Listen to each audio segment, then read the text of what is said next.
ಇಂದು 6ನೇ ತರಗತಿ ಮಕ್ಕಳು ಪ್ರಾರ್ಥನಾ ಸಮಯದ ಚಟುವಟಿಕೆಯಾದ ಸಚೇತನಾ ಕಾರ್ಯಕ್ರಮದಲ್ಲಿ 2 ಖಂಡಗಳ ಚಿಕ್ಕ ಪ್ರವಾಸ ಮಾಡಿಸುತ್ತಿದ್ದೇವೆ.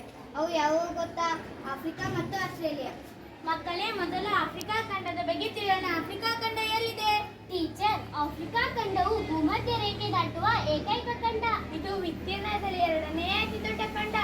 ಆಫ್ರಿಕಾ ಖಂಡದ ವಿಸ್ತೀರ್ಣ ಸುಮಾರು 3 ಕೋಟಿ ಚದರ ಕಿಲೋಮೀಟರ್. ಆಫ್ರಿಕಾ ಖಂಡದ ಪ್ರಮುಖ ದೇಶಗಳಾವುವು? ಈಜಿಪ್ಟ್, ನೈಜೀರಿಯಾ, ಕೇನ್ಯಾ, ದಕ್ಷಿಣ ಆಫ್ರಿಕಾ ಪ್ರಮುಖ ದೇಶಗಳು. ಅಲ್ಲಿನ ನದಿಗಳಾವುವು? ನೈಲ್ ನದಿ, ಇದು ಜಗತ್ತಿನ ಅತಿ ಉದ್ದವಾದ ನದಿ. ಕಾಂಗೋ, ನೈಜರ್ ಕೂಡ ಪ್ರಮುಖ ನದಿಗಳು. ಆಫ್ರಿಕಾ ಖಂಡದ ವಿಶೇಷತೆಗಳು: ಸಹಾರಾ ಮರುಭೂಮಿ ಜಗತ್ತಿನ ಅತಿ ದೊಡ್ಡ ಮರುಭೂಮಿ ಈ ಖಂಡದಲ್ಲಿದೆ. ಇಲ್ಲಿ ವನ್ಯಜೀವಿಗಳು ಹೆಚ್ಚು. ಇದು ಪ್ರಾಚೀನ ನಾಗರಿಕತೆಗಳ ನೆಲೆಯಾಗಿದೆ. ಈಗ ನಾವು ಆಸ್ಟ್ರೇಲಿಯಾ ಖಂಡಕ್ಕೆ ಹೋಗೋಣ. ಆಸ್ಟ್ರೇಲಿಯಾ ಖಂಡದ ವಿಶೇಷತೆ ಏನು? ಆಫ್ರಿಕಾ ಖಂಡದಲ್ಲಿ ಕಾಫಿ, ಕೋಕೋ, ಹತ್ತಿ, ಜೋಳ ಪ್ರಮುಖ ಬೆಳೆಗಳು.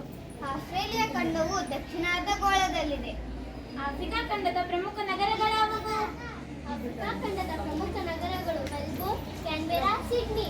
ಅಲ್ಲಿನ ನದಿಗಳಾವುವು? ಮರ್ರೆ, ಡಾರ್ಲಿಂಗ್ ಕೂಡ ಪ್ರಮುಖ ನದಿಗಳು. ಆಸ್ಟ್ರೇಲಿಯಾ ಪ್ರಮುಖ ಬೆಳೆಗಳು ಗೋಧಿ, ಹತ್ತಿ, ಸಕ್ಕರೆ, ಕಬ್ಬು. ಇಲ್ಲಿ ಕುರಿ ಸಾಕಾಣಿಕೆಗೆ ಬಹಳ ಪ್ರಸಿದ್ಧವಾಗಿದೆ. ಆಸ್ಟ್ರೇಲಿಯಾ ಖಂಡದ ವಿಶೇಷತೆ: ಕಾಂಗರು, ಕೋಆಲಾ, ಎಮು, ಶಾರ್ಕ್ಫಿನ್, ಡಿಂಗೋ, ನಾಯಿ ಅಪರೂಪದ ಪ್ರಾಣಿಗಳು ಇವೆ.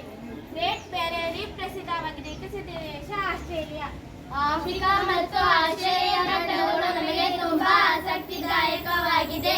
ಈ ಚಿಕ್ಕ ಸ್ಕಿಟ್ ಮೂಲಕ 2 ಖಂಡಗಳ ಪರಿಚಯ ನಿಮಗೆ ಇಷ್ಟವಾಯಿತು ಎಂದು ಭಾವಿಸುತ್ತೇವೆ. ಧನ್ಯವಾದಗಳು.